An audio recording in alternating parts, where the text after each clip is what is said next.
जी, आज विद्युत विभाग के अधीक्षण अभियंता के कार्यालय का आपके द्वारा घेराव किया गया है। क्या है पूरा मामला और क्या मांगे हैं आपकी? सुनिए, भानु प्रताप सिंह नाम है और भारतीय किसान भानु का राष्ट्रीय अध्यक्ष हूँ और 85 में राजीव गांधी माननीय प्रधानमंत्री से मिला था इन समस्याओं के लिए, एटा के लिए।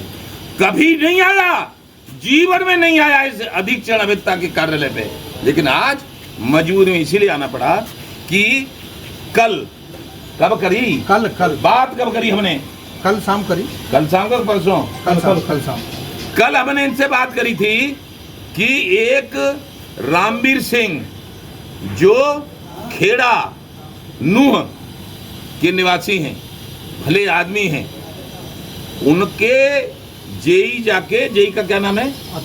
अतुल यादव गया और उल्टा सीधा करके उन पे मुकदमा लिखवा दिया। और कौन था उसके साथ?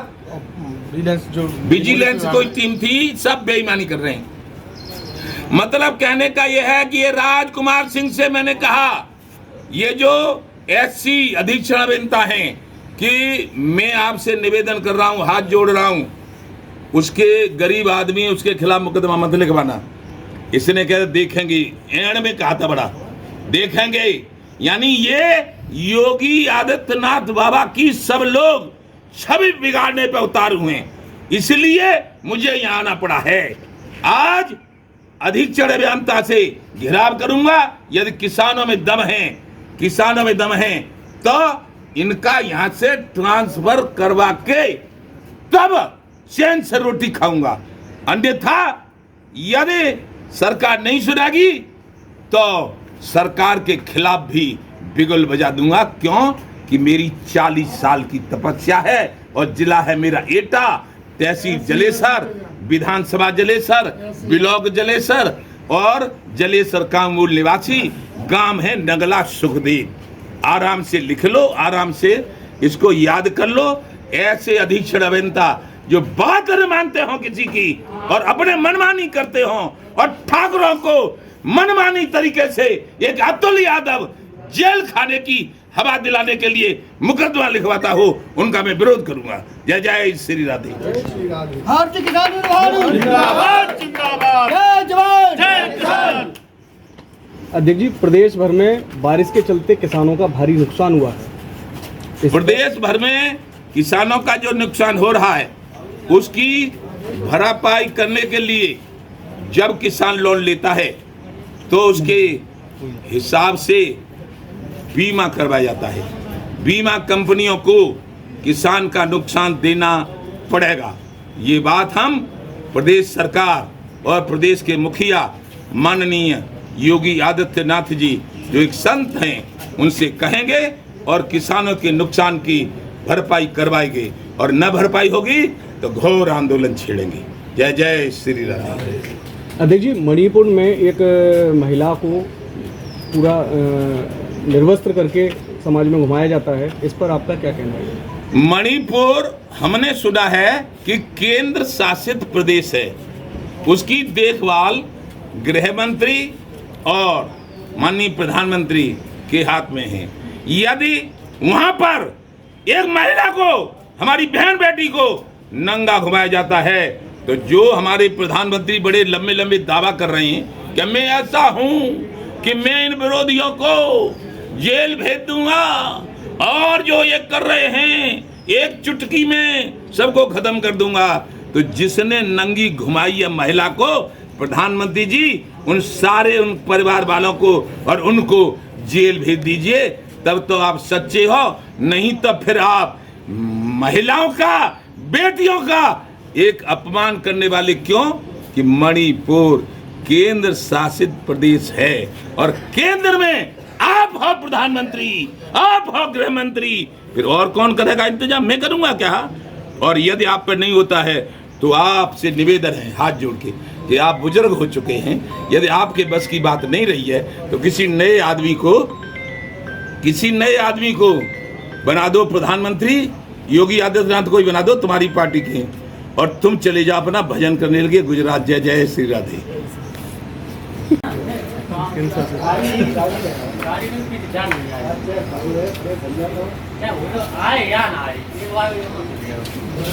घुमा है अभी कहाँ जा रहे थे एक्शन के पास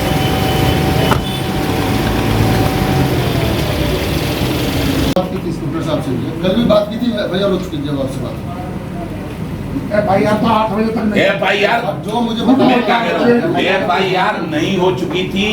वो ये था झगड़ा कि वो ठाकुर साहब हैं, वो यादव जी हैं। वो यादव ठाकुरों की अम्मा चूत लेने के लिए युक्त अधिकारी वो तैयार है, उसको मैं होने नहीं दूंगा। क्लियर बात सुन लो। ऐसा है इंस्पेक्टर खान है। कौन? खान साहब है इंस्पेक्टर। वो खान साहब का रहेगा। हाँ, तो अब देखिए हम लोग तो ऐसा हमने तो पोस्ट नहीं किया है। अब ऊपर से चलो अधिकारी पोस्ट हो गया हम क्या कह रहे हैं तुम किन के अंदर सर में ऐसे कई मामले आए हैं तो मतलब अब तक कितने मामले आ चुके हैं ऐसा अब तक रोज मामले आते हैं। हम तो जिंदगी में हमने तो 85 में इन सारी समस्याओं को लेकर माननीय प्रधानमंत्री राजीव गांधी के पास गए थे। वो आज है नहीं। वो हमें तो इतने अच्छे लगते थे, इतने अच्छे कि जाते ही सुनी थी। और जैकब थॉमस डीएम को उन्होंने कहा था कि यदि एटा में कोई समस्या रही तो डीएम साहब तुम चपरासी भी नहीं लोगे। और अब यहाँ का है, यहाँ तो JSC ये समझता है कि हमारे परमात्मा, जो समझता है हमें एमडी पे फोन करो, फोन ना उठा तो HCL पे फोन करो, फोन ना उठा तो। हम तो जिंदगी में पहली बार इस कार्यालय पे आए, इसलिए आए कि आखिर तुमको क्या हो गया है, तुम तनख्वाह भी ले रहे हो, क्यों मुकदमा झूठे लगवा रहे हो, क्यों लगवा रहे हो झूठे मुकदमा? पूरे देश का एकता का मूल निवासी हूँ और एकता में अन्याय होगा ना तो पूरे देश का वो आंदोलन करूंगा कि यहाँ के एक अधिकारी को जब तक मुख्यमंत्री सस्पेंड नहीं करेंगे तब तक यहाँ से आंदोलन नहीं हटेगा। आज का आंदोलन हमारे अधीक्षक अभियंता राजकुमार के लिए है और राजकुमार को सस्पेंड किया जाए या राजकुमार अपने आप यहाँ से अपना ट्रांसफर करवा के चले जाए। क्यों कि ये बहुत ज्यादा इनकी बहुत शिकायतें बहुत ज्यादा परेशान कर रहे बहुत दिनों से। लेकिन एमडी ने कहा था कोई बात नहीं है, करने दो, जैसा चलने दो।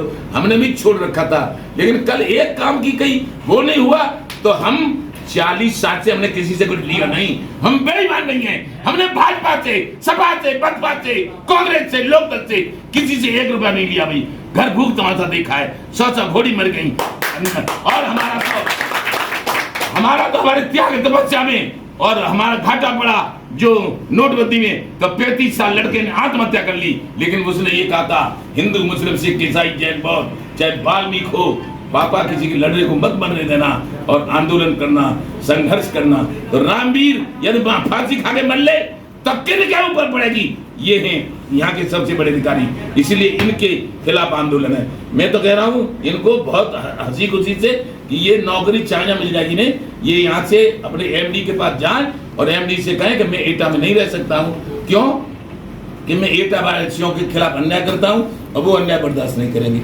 और मैं 45-40 साल का लड़ाकू हूँ, किसान। मैंने कल्याण सिंह ने कहा था मंत्री बन जाओ, मैं नहीं बना। मुलायम सिंह मुझे हेलीकॉप्टर में बैठा के, मैं नहीं बना। मायावती ने कहा मैं नहीं बना। मैं किसी कहने से मंत्री ना, मैं केवल सीधा साधा सज्जन रहना चाहता हूँ, लेकिन अन्याय के खिलाफ संघर्ष करूंगा।